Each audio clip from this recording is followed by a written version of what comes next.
It was the middle of an English summer, so naturally there was a storm, and it took some of the tiles off the workshop roof, caused damage, had to shift loads of stuff around, stuff got reboxed, stacked, thrown around, all of that kind of thing. And then another issue has cropped up, and so I've got to move stuff, and I've rediscovered those boxes. So let's have an adventure and look through two of them. There are many, and you'll see some in the background looking grim, but here we are. This seems to be the box which is kind of the stash with models that haven't been made yet, mostly, but not completely. And then there's another one with things that got damaged, which we'll see shortly. Once upon a time, we had a very clean and tidy kitchen. But I started hauling it. The kitchen's more like a corridor, and it runs into the back room, back room thing, junk room, cold and damp and crumbly, where I do make the models and make the films. And I'm hauling out a pile of boxes, which could loosely be called the stash, along with boxes of made models and models that I made when the computer was eating the films. And now access to the kitchen is seriously reduced, and I'm going to introduce you to this box in particular.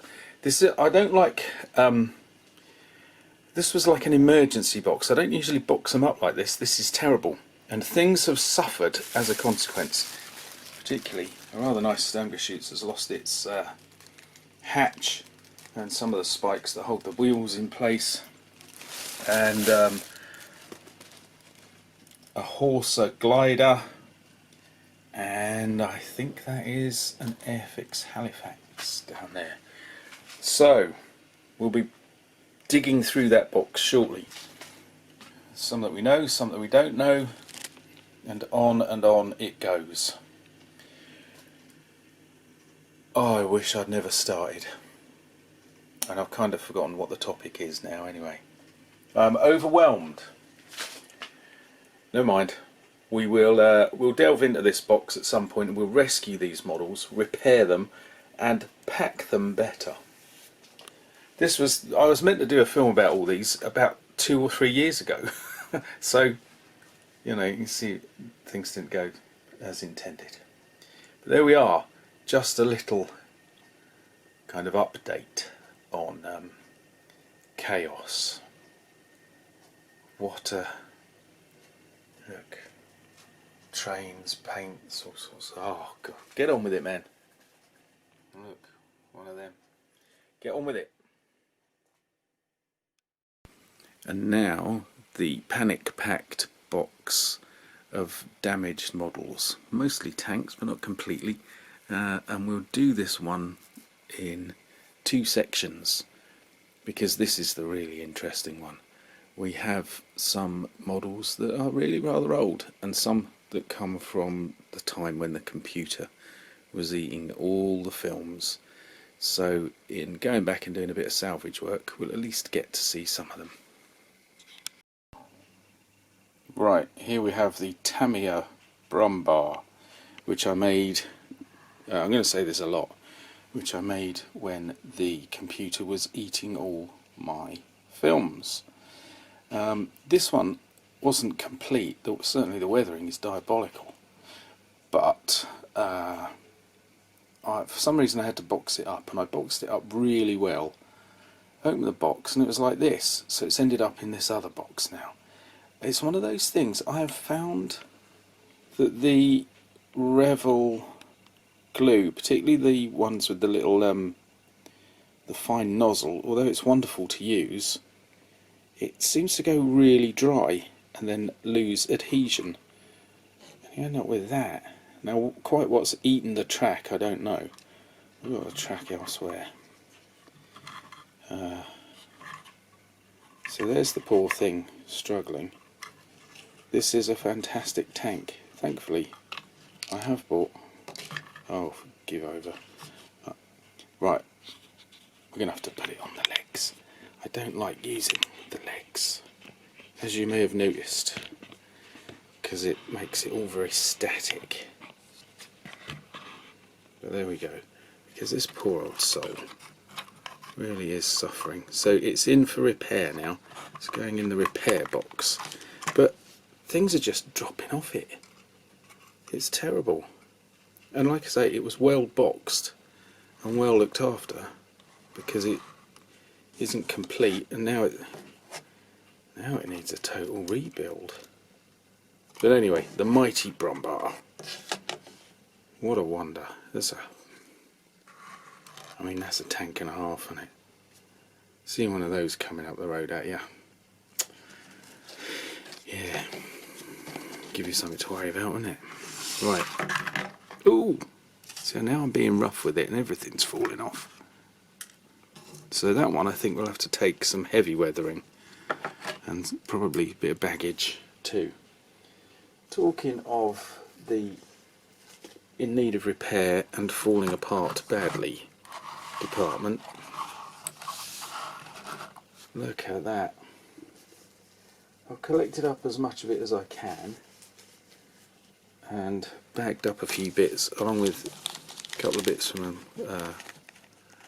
another that comes from a half track. Anyway, there's a load of bits. You're saying, you wicked man, how could you abuse these poor models so badly? Well, this one I think I made when I was about 12. So, all things considered, knowing what my life has been like, this one has come off lightly. Poor soul. I think I've got the track somewhere as well. But there it is, one of those Czech tanks. Got a different number to the... When the Germans took it over, it got an odd number and I can't remember it. Sadly, the main thing that's gone missing that it's going to be hard to replace is the hatch on the top.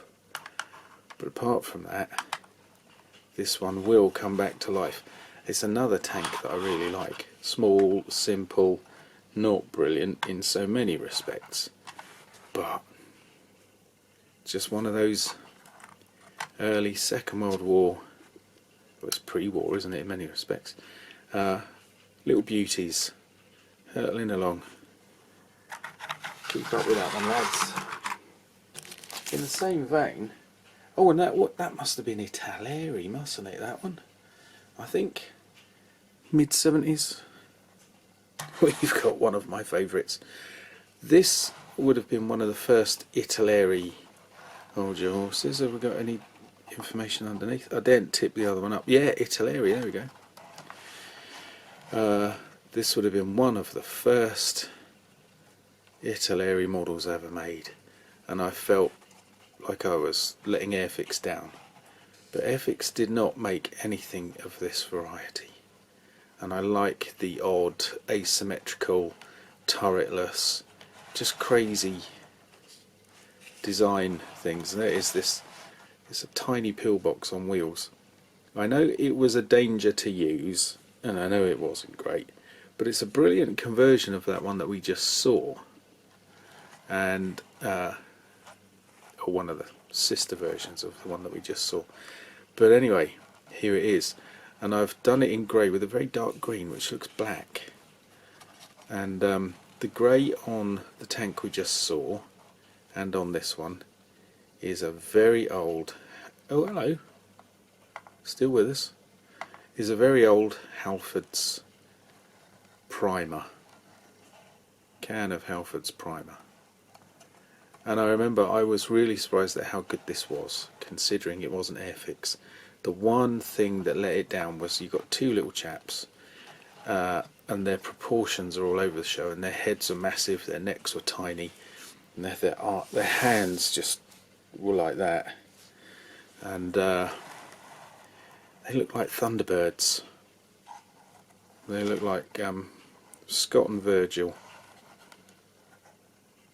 So that one needs a little bit of bringing up to scratch, doesn't it? Bit of a paint job.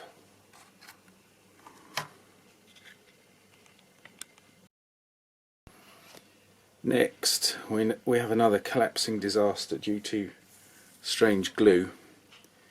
This might have been the first AFV that I did. We certainly don't have any film of. And it's the half track with the whacking great gun. Should have researched all the names of these. I never remember numbers. It's terrible. So it's an SDKFZ something like that. And once again, boxed up nicely because I felt it wasn't. It was finished, but I'd come up with loads of little characters to go in it. This is the Tamiya version, and you do get some really nice action figures. But I wanted.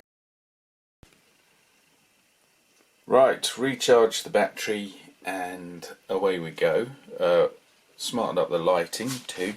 So anyway, here we are with this SDKFZ jobby with a nice big gun on, and everything's dropping off because the glue seems to be very, well, basically it's quite thin, isn't it? And thin glue has a tendency to do that, so bits dropping off everywhere. We can get that sorted. The other interesting thing is it was one of the few times I've done the sort of beige yellow, green and red brown camouflage, which this version I got from, I think, a book somewhere. Anyway, there it is. I'm not a fan of it. It's a bit, it does weird things to my eyes, but maybe that's what camouflage should do. And some figures to go with it, and it needs cleaning up and sorting out. So we'll put that on the list. This time a Sturmgeschütz 3, if that's the way you pronounce it. I have never known. And this is another one by Tamiya. There's a lot of Tamiya models in my collection. I think just because they're easily available, really. I'm happy to do other companies now, but there we go. Have I think I've covered this one already, but I'm not sure. So we've ended up with a bit of damage on this one. Again, without going into too much detail, there was a calamity, and so quite a lot of these have ended up in this box because they need repair. So I've lost a bunch of the spikes that the wheels, spare wheels, sit on, and I've lost the lid. I've lost a couple of lids. There we go. I do like the Sturmgeschütz, and this is a nice model of one. Needs a bit of smartening up as well as repair. Again, it was an early one in this YouTube project, so we've moved on a bit. So time to give it a little bit of an upgrade. So thank you very much for your tolerance, for watching right to the end, and for bearing with the horror of such damaged models. There's more to come.